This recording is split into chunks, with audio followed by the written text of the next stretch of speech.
FightHype.com, Nick Noonan, Glenn Rushton. How are you, mate? Really good, Nico. Good to see you again. Good to catch up, mate. What have you been up to over the new year? Just obviously, some of your fighters did train through the Christmas and New Year. They did, yeah, they certainly did. Joe Goodall's been training in here consistently. His attitude's never been better. He's looking fantastic. He's a big unit now. He's sitting around 110 kilos. And yeah, he's just going great. So he's been working hard. I've had Dee Hobbs in here training. I've had some of the other people have been coming in as well. Ben's been in a few times. So yeah, it's been fairly busy, and really the break coming went very quickly. Andrew Hunt today, phenomenal session. He tells me he's a little bit rusty, but extremely trained for over 2 hours, explosive, fast. Was that one of the things you said to him after the third round technical knockout, to stay fit over the Christmas period and be ready to go this year? Yeah, very much. You know, I like to drop him back into a good maintenance phase and get the miles back into his legs, not have too long off, and just start to, get the volume into the body. So I'm very happy where Andrew Hunt is, both physically, mentally, and looking forward to a good camp. If you had a chance to have a bit of a recap, I know I only went for 3 rounds. If you had a chance to go over his fight and obviously watch it, any flaws or obviously pros and cons from the fight? Yeah, Andrew's still learning. It was a terrific fight against Luke Woods, who's a great competitor. Went to the 2010 Commonwealth Games. We always knew it was a really hard fight, but a fight we were prepared to take, a fight we thought we could win. But it was certainly 2 gunslingers in there, as you would have seen in the first couple of rounds. There was a lot of punches thrown, and both fighters were taking a lot of risks in that fight. But come the 3rd round, that's where I said to him, we've got to settle back down, create the opportunities from the outside, and then go for the kill. But and he did that very, very well in the 3rd round. So yes, Andrew, he's such a raw talent and incredibly fast, incredibly powerful. He's young, and he's got the world at his feet. So we've just got to keep developing his skill set, building his mind, getting the right fights at the right time. And the sky literally, isn't the limit as far as I'm concerned. It's just the beginning. So yeah. I've had a few people speak to me that they felt, wow, like Luke Woods had never been stopped. He'd only been knocked down, I think, twice, a couple of times. How much more heavy-handed Andrew Hunt is now, probably compared to when he fought Caesar. We know that he did have injuries against Caesar and obviously Albertua. Was that something that you worked on in the camp and that you noticed in the camp how much heavy-handed he was? Yeah, he's getting more heavy-handed all the time, Andrew, and it's something I want to continually develop with him. Naturally, his hands, we had injuries in the last few fights, and that restricted how much power he could actually use. Okay. But now that we've had the surgery done on his left hand, getting that right, slowly getting his hands stronger and stronger, because the amount of power he can generate, of course, his hands have got to be able to withstand that. But we are getting his hands to the point where he can unleash that power. And as I say, the world certainly hasn't seen the best of Andrew Hunt yet. There's a lot more to come. Another welterweight fought that night, Ben Kite versus Danny Kennedy. Knocked him down late in the fight, got the decision and deserved it. He's the champion. Andrew's now the #1 ranked mandatory challenger to Ben Kite. Andrew's sort of basically called him out today. What are your thoughts on that? And is that a potential fight that could happen, or is it a potential fight that they could vacate? No, that fight will happen. He is the mandatory challenger, and that is the next fight. That's the next fight. Yeah, Andrew Hunt fights Ben Kite. Simple as that. Okay. If Ben Kite doesn't take the fight, we're in the process of getting that arranged at the moment. There's a few different promotions that we're looking at putting that fight on, but that fight is definitely happening. Andrew Hunt versus Ben Kite, and if Ben Kite doesn't take the fight, then he has to relinquish the title. It's as simple as that. So he's due for a mandatory by the 5th of March. Okay. So that fight will take place sometime in March. Okay, so he has to fight Andrew Hunt. But the Absolutely. 5th of March is going to be agreed to fight, is that Yes, right? we'll have it done and dusted, I believe, very soon. Have those contracts signed. There's a few different promotions. We've been offered to put it on here, there. So naturally, we'll try and do what's the best for both boxers, the best event. But that fight has to take place, or Ben has to relinquish. And I have spoken with Steve Dalla and asked him right at the start, are you intending to defend your title or relinquish? And he said, we're going to defend all of our titles. So that being said, the ANBF have confirmed that Andrew Hunt is the mandatory challenger, so that is the fight, and there is no fight in between. That is the next fight for Ben Kite. How do you see that fight compared to the opponents that you fought before?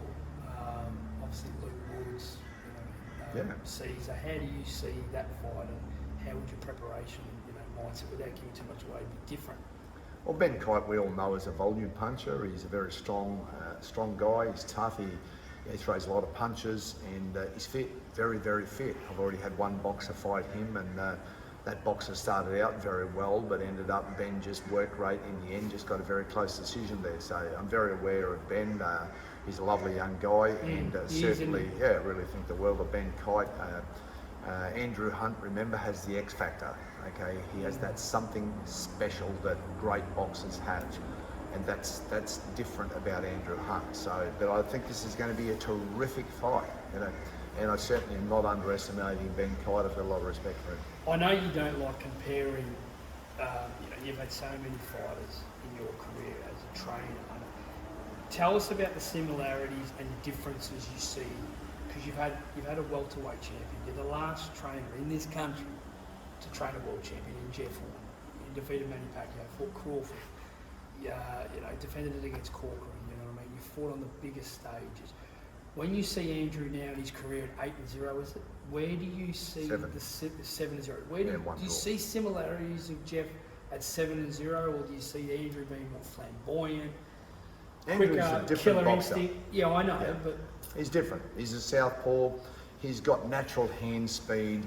That, you know, again, just God-given talent. You know, that he's got that natural hand speed. He's got a great level of awareness and natural power. Very athletic, and certainly he's just a different boxer. You know, Jeff had refined the broken rhythm pressure fighting style because I taught it to him from scratch, and he developed that to a high level.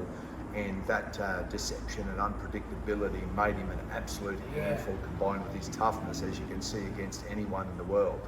Andrew's a different boxer again. Andrew is like a cat, you know, he's got that real speed and just raw power and speed and explosiveness, and he's both fast over the gap, fast with his hands, and it's just developing that, you know, it's just harnessing that. So that's what I'm working on doing, is expanding his range of variations and enhancing what he's naturally got. But I'm really excited about potentially where he can go. Because obviously, you told Jeff Horn that you could get him to being a world champion. The mental side of Rushton, you believed in that. Do you see the same thing in Andrew Hunt? Definitely, yeah. I definitely see Andrew Hunt being a world champion. Well, he's 23, so he's got the potential to do so much more. I could see Andrew becoming a world champion within 3 years. That puts him at 26. What then can he do by the time he hits his mid-30s? It's going to be a pretty exciting ride. A bit older than that, actually, yeah. So, yeah, I think it's 28. Yeah, so you know, it's it's an absolutely exciting journey, for Andrew Hunt here. I think what's in front of him is going to be quite amazing, but potential has to be realised. A fight late last year, and obviously you're a big supporter of him. I know you think Terence Crawford is the best welterweight in the world, but Danny Garcia versus Errol Spence Jr. Errol Spence after that big layoff. How did you find? You did get to see that with your team and watch that. How did you think Errol Spence, obviously came back to the ring and performed? Look, I think he did very, very well. He got the job done. Did he look a little rusty? He looked a little bit off here and there with his timing. It looks like there's a little bit of ring rust there, which would be understandable, Do I still think Errol Spence would beat Terence Crawford? No. Really? I honestly believe Terence Crawford beats Errol Spence.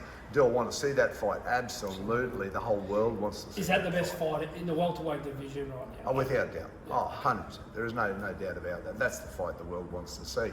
I believe Terence Crawford wins that fight. He's incredible amount of respect for him. He's a junkyard dog. He's got all the mongrel you need. He's prepared to do whatever it takes. He's got the skills in place. He's got the counter punching.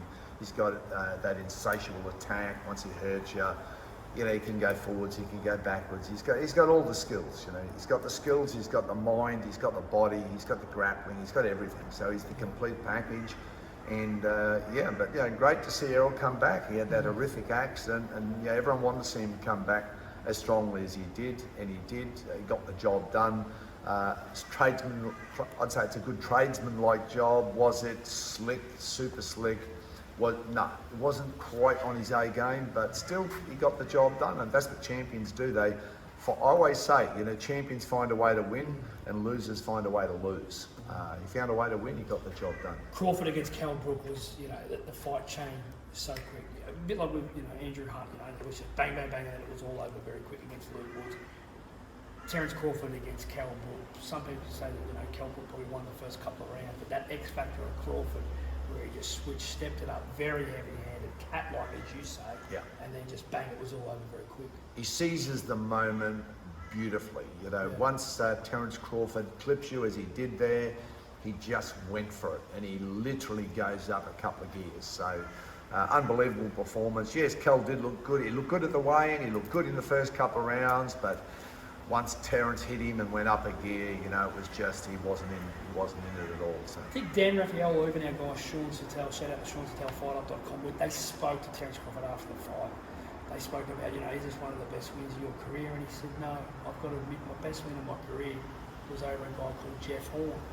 Glenn, that's amazing. Terence Crawford's fought he's fought some amazing fighters. He's fought the Kambosos. He's fought obviously the Kambosos, the Jeff Horn. He actually said fighting Jeff Horn was probably the best win of his career. How does that make, Jeff probably doesn't care. Jeff might not even know, but how does that make you feel where they rated you and your team?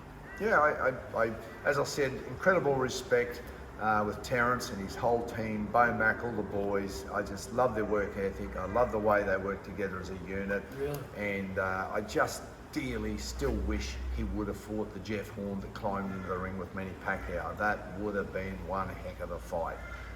Wasn't to be, and it wasn't the right Jeff Horn, but he still gave it everything he had that day. But yeah, there was, as you know, we had a series of unfortunate events leading into that fight. It is what it is, but still a great fight, and Jeff certainly clipped Terence with some good shots in that fight, and he gave Jeff respect for that. And as he said, this is a man to beat Manny Pacquiao. Manny Pacquiao come back after that fight and franked the form by beating Keith Thurman, and we all know everyone had such a huge opinion of, as well as beating Matisse and Broner. So, he just come out and showed, hey, no, I'm still as good as ever, and he proved that. So he franked the form, and I understand why Terence then would say that was probably his best win. Hey, I beat the guy that beat Manny Pacquiao, and then he come out then and showed he's still as good as ever. So, hey, this guy beat him. So, I agree with Terence. The win, the Gambo, I was actually quite shocked of where they rated that as potentially their best win and the highlight of their career, which was incredible. And I think the facts support that. So I have to agree with him, and it was a great result for him, and well done to him, and he moves onwards and he moves upwards, and it is what it is.